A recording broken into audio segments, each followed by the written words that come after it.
At sinisiraan mo pa si BBM para ikaw ay makapagtakbo sa ticket ni Sara as Vice President. Yan pala ang plano mo, ha? Na magtumakbo kang Vice President kay Sara, nasaan na? Nasaan ang lohika mo? Nasaan ang iyong isip na punta? Ha? Kinakampihan mo ang mga mamamatay tao, ang mga magnanakaw, ang mga korap.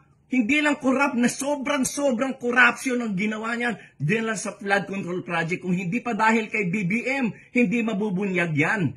Tapos ngayon, ikaw pa ang kumakampi sa mga magnanakaw. Ano ka ba? Pambihira ang utak mo, Aimee. Hindi ko malaman kung saan mo nakuha yung utak mo.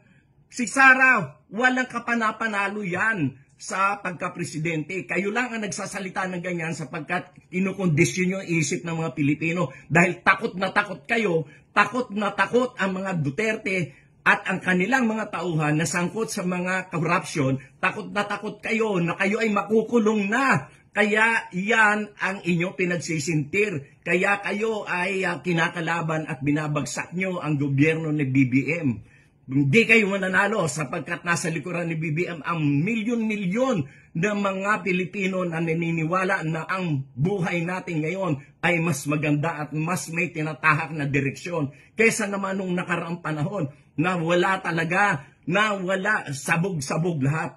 Kaya Aimee, mag-isip-isip ka. Hindi ka namin papayagan dyan sa ginagawa mong yan. Sapagkat kami mismo, kami mga Marcos loyalist, kami mga taong mga Pilipino na naniniwala sa kagandahan ng ating demokrasya ang magiging kalaban mo. Hindi ka naman nanalo kahit kailan.